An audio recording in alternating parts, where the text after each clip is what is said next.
What does contentment have to do with courage? What does complacency have to do with fear?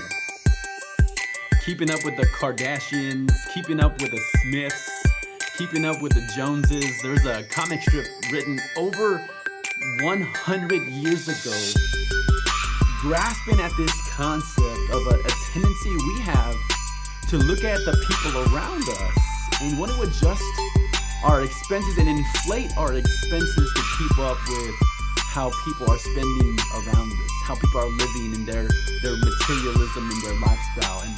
And so there's a tendency there. This past week, my friend Tony Manser over on Facebook sent me the word contentment. I thought it would be great for us to dig into together in this video.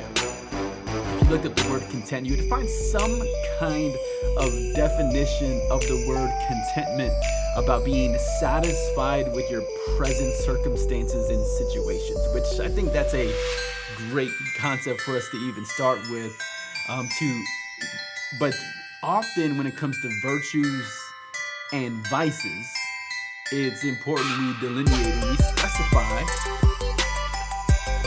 what the phrase means and how sometimes it gets confused with other concepts. Sometimes a virtue can be confused with a vice. So the vice I want to contrast with contentment is the vice of complacency. Now, contentment, there's a component of courage built into it when you're taking a stand against materialism that's around you. Now, complacency on the other side, often it's connected with the fear we can have about attempting to live into our full potential. So, when we, sometimes we can hide behind the idea of contentment when really we're complacent and we're fearful. So, one of the most important things we can do is evaluate and gauge our fear when it comes to pursuing our goals, ambitions, dreams, and desires. So, and I believe one of the greatest frameworks that has been written on fear was written literally over 100 years ago, and Napoleon Hill wrote about it in the book he published in 1927. But it's the 6 ghosts of fear and how they can hold you back if you let these 6 go. So I'm gonna give them to you real quick so you have them at your disposal as well. So here's the 6 ghosts. I'll share even how they're connected with me and my own journey professionally. The 6 ghosts of fear are the following: the fear of criticism, the fear of old age, the fear of death, the fear of losing a loved one, poverty. This is the framework Napoleon Hill wrote about, at least in the law, almost 100 years ago, and then he is probably writing about it before then. But the reason I'm bringing it up now is because sometimes we can be complacent and choosing to not pursue our goals, dreams, or ambitions, not trying to level up. Again, I've been there myself. I'll share with you when I was working at Nationwide. I think there was a big part of me that it wasn't about that I was content, it was more that I was complacent. I was more fearful about trying something different, something new. The amount of money I was making then, first again as a customer service representative answering phones, and then later as a supervisor overseeing a team of 15 to 30 representatives depending on the season. In that time period, I was making too much to want to walk away. Again, that fear. Again, I was kind of boxed in and caged in by some of that fear to try something else, to do something else because of the amount of money I was making. But I wasn't making so much money where you get so far ahead where it takes some of the fear away.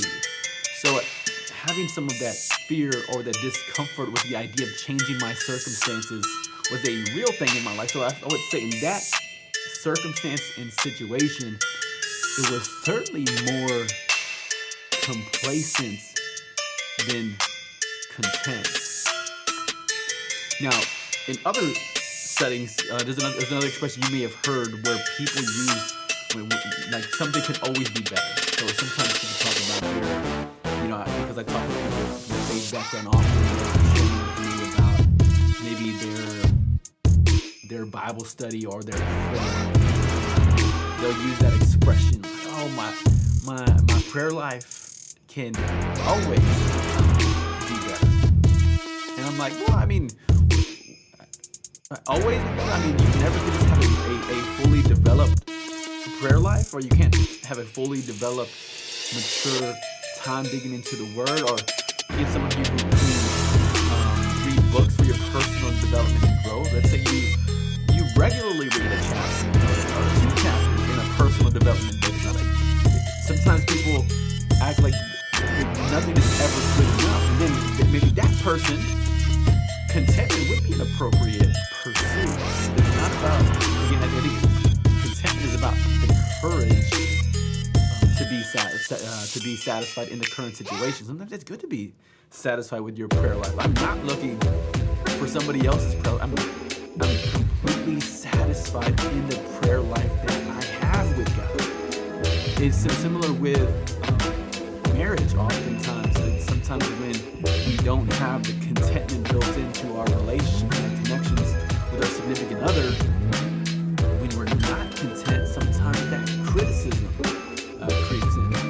And so what I'll tell you, I think is underneath a worthwhile pursuit, underneath criticism is, underneath contentment rather, is gratitude. And I've talked about it at length in other settings. One of the exercises that people have expressed is especially meaningful and powerful to them is to walk through gratitude, especially this time of the year when it's Christmas time and it's easy to get caught up in all materialism, to get really focused on everything that you're grateful for. So I'm going to give you the 6 P's, or maybe I'll give you 5 for the time being, but one of them will be being grateful for the possessions that you have around you. Literally open your eyes in the morning and you walk around and you're, okay, did I sleep on a bed? Did I have a cover? That's already 2 things. Do I have running water? Do I have hot water? It's 4 things. Running water, you might put pipes in there, and you have a water heater. That's already 5 things we're already grateful for. The faucet, the toothbrush, the floss, and the mouthwash. Okay, now we're up to 9 things that we're grateful for. Okay, do you have socks on and shoes on? All right, we're up to 11 things that we're grateful for. You have a shirt, pants, and undergarments. Okay, now we're up to 14 things. But you just have to see, in a matter of 10 to 15 seconds, we just list off 14, 15 things that we're grateful for. And you can go on, look around your house, and you look around your home, look in your situation. You can find things that you're grateful for. That's P number 1. P number 2 is the people around you. Doesn't mean they're perfect. It's sometimes people exist in your life as an example to avoid. Sometimes people are the cautionary tales, and it's important for me to have gratitude for people who've shown me how not to be, how not to live, how not to operate, how not to lead. Some of you have great bosses, other people don't. And sometimes they're giving you an example of how not to be as a leader, as a boss. And they're helping you as well. So you can still find gratitude even in difficult situations when people are giving you a model of that which to avoid. But others of us, we've had people show us patience or gentleness or love. People that forgave us or accepted us. People taught us a great lesson. They've invested into us. And so you have the people. That's the second one. The third one is the power. Could be basic, fundamental powers and abilities like breathing, seeing. You go through the senses, the smelling, the tasting, the hearing. You can go through the additional powers and abilities that you have. Maybe you have multi-use powers. Consider driving one of those activities where it's multi-use. It's not just my eyes, but it's my hands and it's my feet and it's my awareness and it's my focus. All of these things are driving. Sometimes one of the graces that I list when it comes to my gratitude power is my ability to communicate, my ability to write, to read, to memorize. Those are important things for me to have that gratitude for. Okay, so we covered possessions, people, power, and we also have providence. It's important for me to be able to look back at how God has provided for me, even when especially when so the component of suffering. So I might look through when a family member passed away, or when you again, my wife's had different health challenges. And God continues to provide even with going through some of those health challenges. The other ones, so we have possessions, people, power, providence,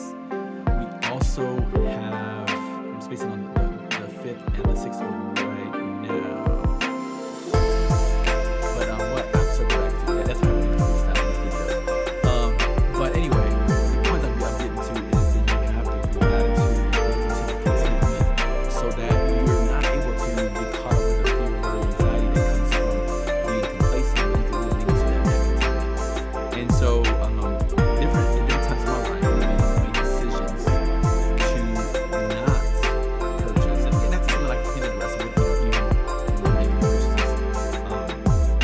But I want to be somebody who's able to find contentment where it's best, and I want to be somebody who chooses to not give into complacency.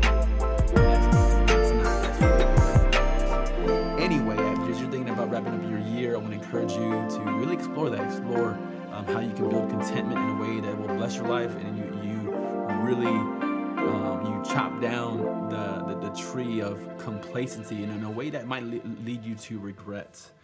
I don't want you to even have some of even what I've experienced, which is when I held back from exploring new opportunities just because of fear, worry, doubt, and insecurity. Anyway, I know Christmas is around the corner, so Merry Christmas to you. I'll probably do a live tomorrow as well. But anyway, I still have a Q&A video I need to post, but you all have a Merry Christmas, and we'll see you on the next video.